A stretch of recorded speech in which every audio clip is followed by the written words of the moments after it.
Hello everybody, my name is Connor, and I am here with another Yamato game. This game I feel like I really started to understand my deck and where I was building, or where I was going when I built my deck. I did build my deck last night, or the night before the tournament, and I remember finishing it at like midnight. So definitely should be figuring out what decks I build, or I'm gonna play a little bit before the tournament.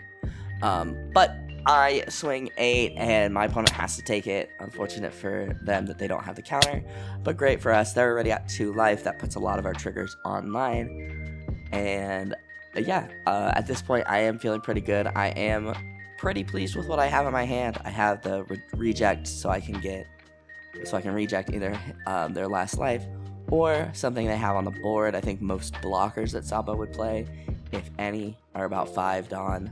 Or 5 cost, so that is great. They end up dropping the Rush Zoro, and with 1 Dawn up, they can't put him back into life. And I feel like this game I did a really, I applied a lot of pressure and made it hard for my opponent to use Sabo ability. But I end up taking the 6k, and I get Izo, and I'm trying to decide. I want to use the Hiyori to get the Yamato out. And as much as I hate using a 2k on this, I do decide to use the 2k. And I get another Yamato, so I feel a little better about using the 2k on the last turn.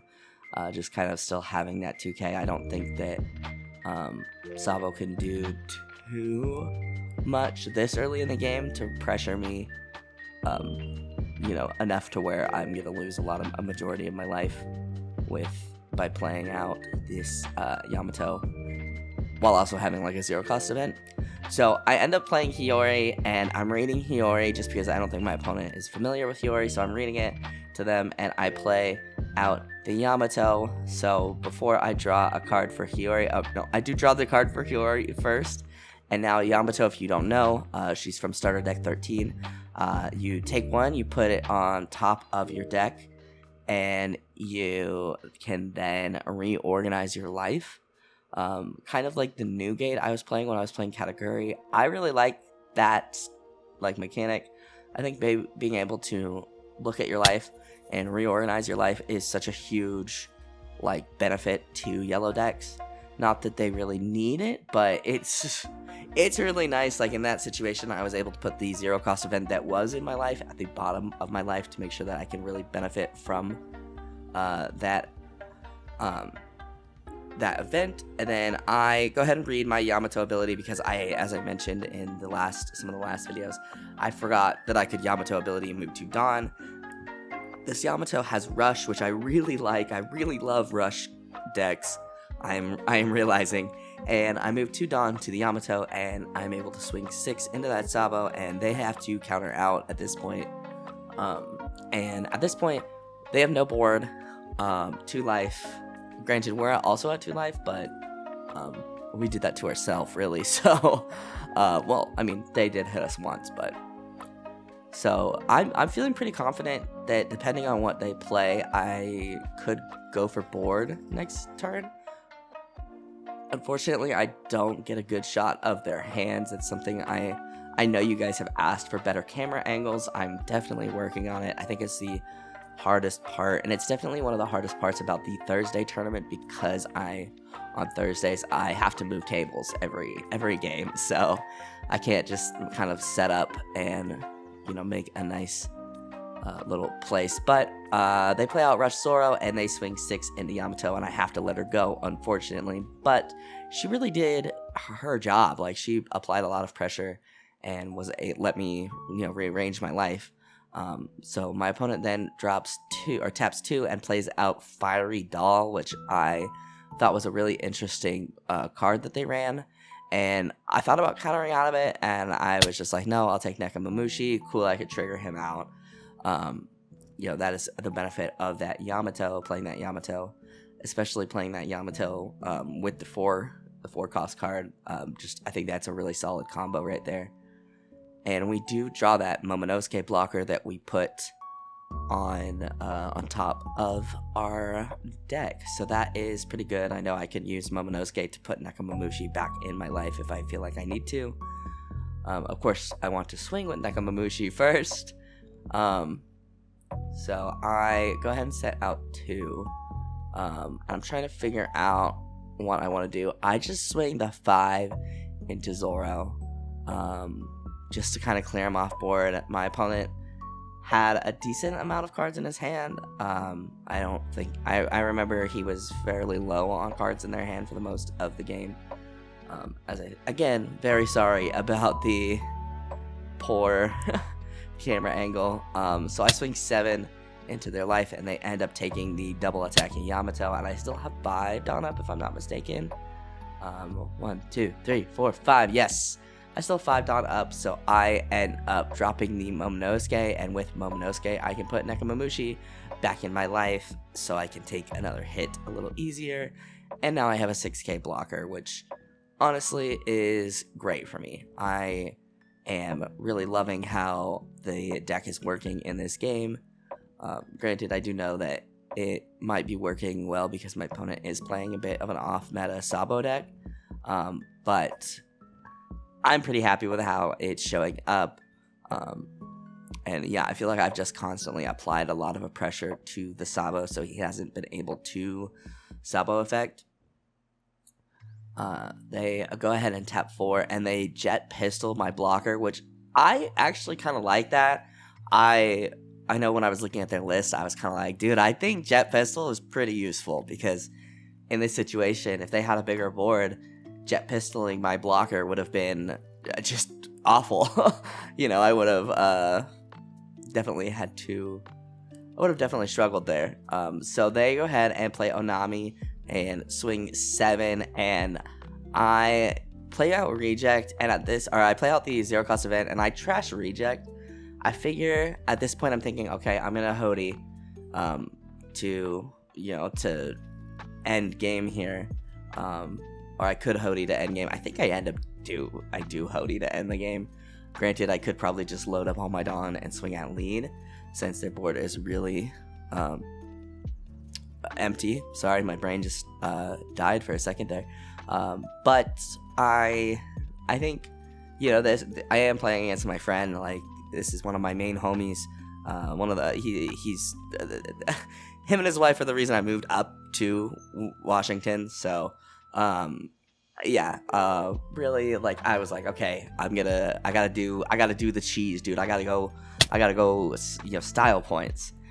So we end up dropping Hody, and I swing 7, and he can't counter out.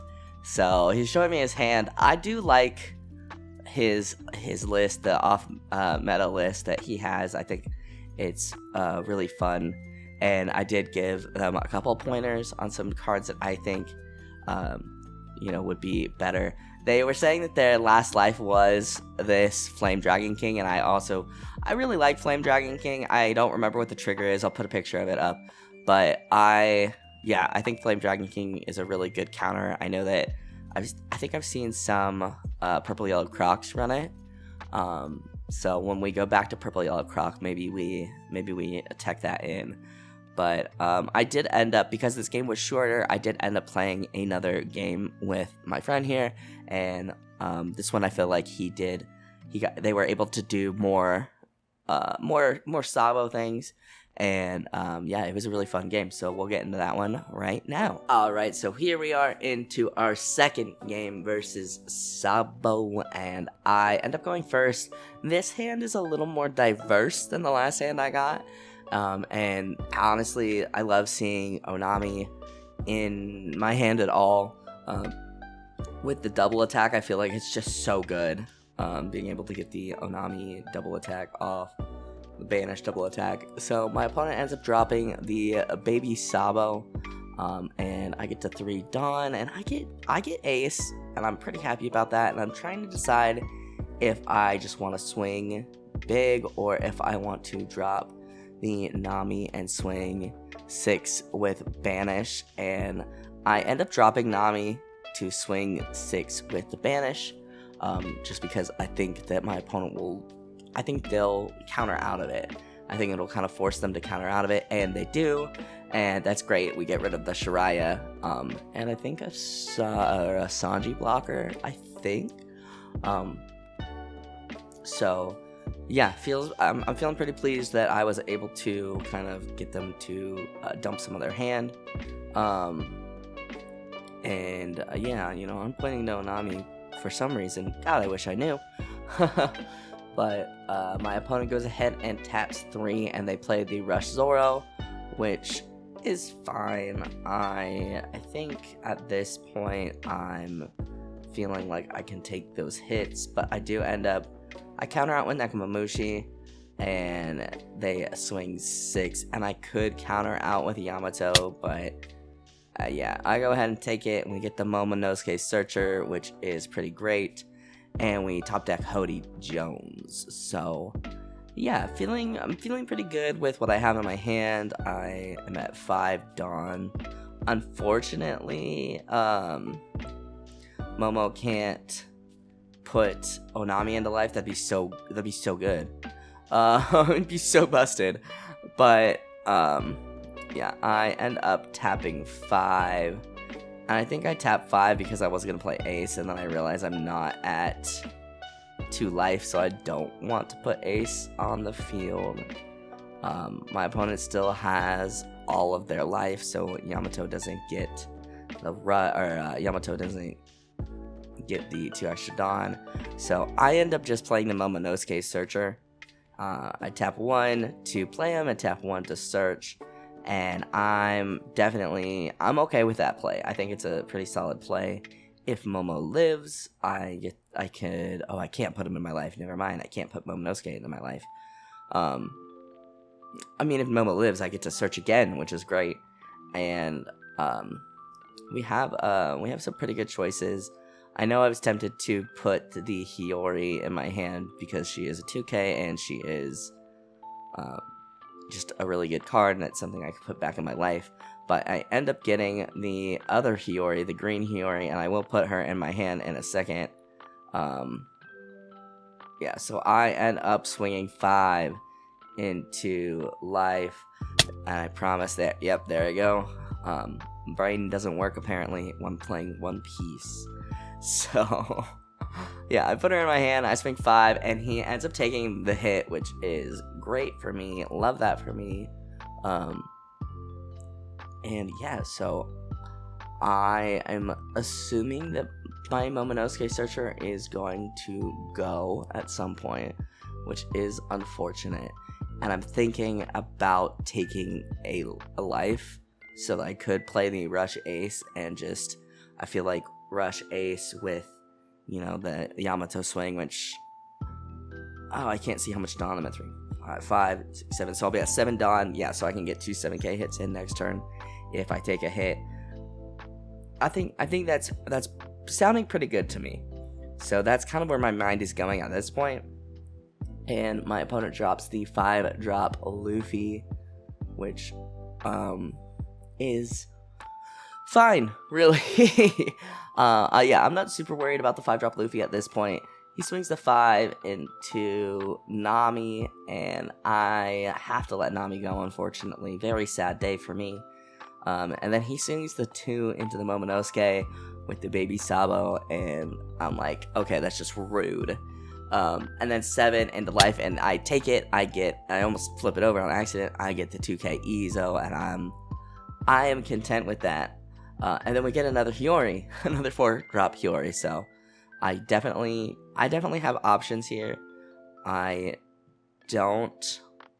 think because I have a couple of plays. I feel like Rush Ace is the best play for me, because since he does have Rush, like, you know, I can do something here, and now I can move to Dawn. I can play out Rush Ace and then move to Dawn to Rush Ace to make him more of a threat, or a larger threat, I should say.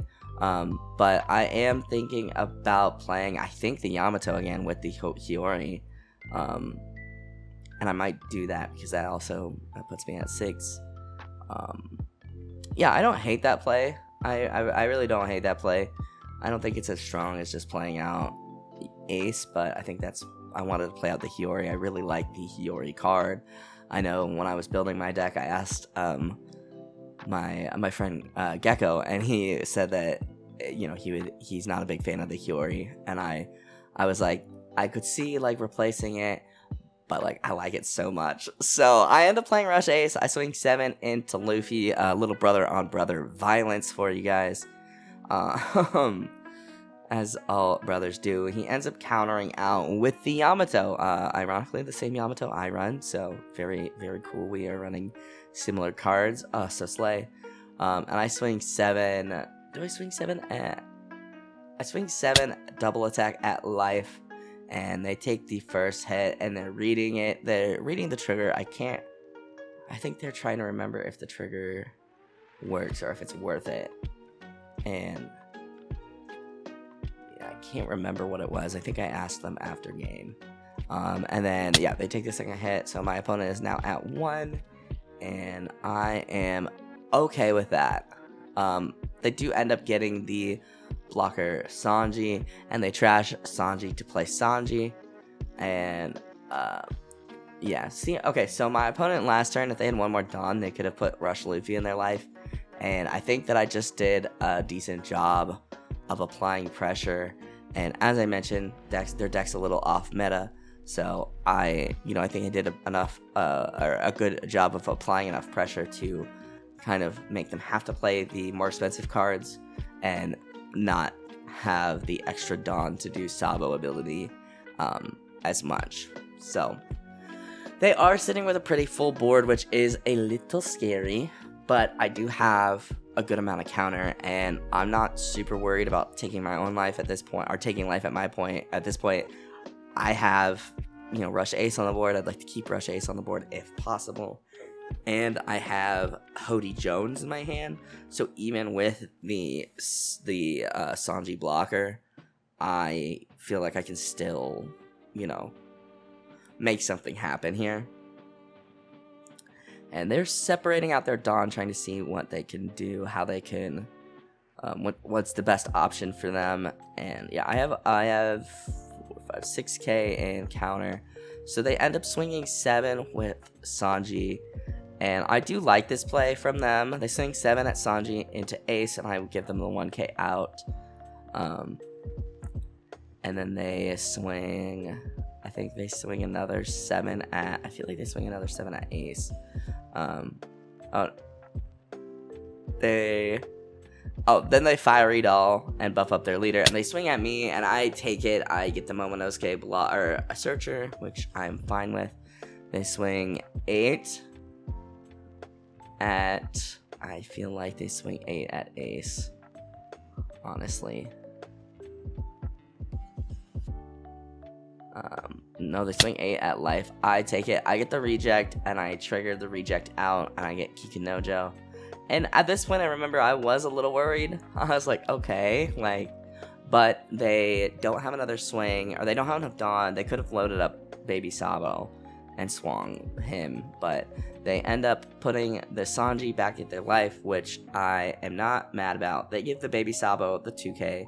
And I remember they said that, oh no, I messed this up, and I was like, dude, every time I play Sabo, I do the same thing. I swing everything, and then I'm like, oh, I got a Sabo ability. But even with the 2k here, or the 2 life, excuse me, I do feel pretty confident that we could go for game, especially because we have Hody, and Hody, if you have no life, you just get to play him out, I'm pretty sure. Of course, if I am wrong about that, let me know. This is a casual game, so I won the game for the tournament already. This game is just a bonus fun game, so if I goof that, not much I could do there, but, not much. It doesn't matter too much. So yeah, I'm reading Hody. So I swing the double attack into Yamato, and they take it. And they play out. So they play out Sanji. I wasn't going to play Hody, but they do play out the Sanji blocker. And now to go for lethal, I have to play out Hody. And I did set aside the Dawn for it. So I tap 7. I play out Hody. And I tap Sanji. And give Hody 2 Rested Dawn, and swing 10 at life and get that second win there. So, yeah, I mean, honestly, I'm pretty pleased with how that game went as well. Hody, that just being able to apply so much pressure, I think really made it trickier for my opponent to do their Sabo thing. Granted, you know, as I've mentioned several times, they are playing a bit of an off-meta deck. They're getting back into the game after being a little bit out of the scene for a while. So, you know, I say this in all, or I hope this is implied in all my videos. Please don't critique my opponents. You can critique me, but my opponents, they are nice enough to let me record the games and let me post them. But they, you know, did not ask to be criticized. And if you do if you do give them some feedback, positive feedback, you know, constructive feedback, don't tear them down. I feel like that is a general knowledge thing on all these, all the One Piece games. But just to say it, I will fight you. That is my friend. But yeah, I feel like my deck did exactly what it was supposed to do, and I just am really happy with how it showed up in those 2 games. So, yeah, that is going to do it for me, guys. Thank you guys so much for watching. If you guys liked this video, hit that like button down below. It helps me out more than you could ever know. Go ahead and subscribe if you are new, and I will see you guys in the next video. I hope you guys have a wonderful rest of your day.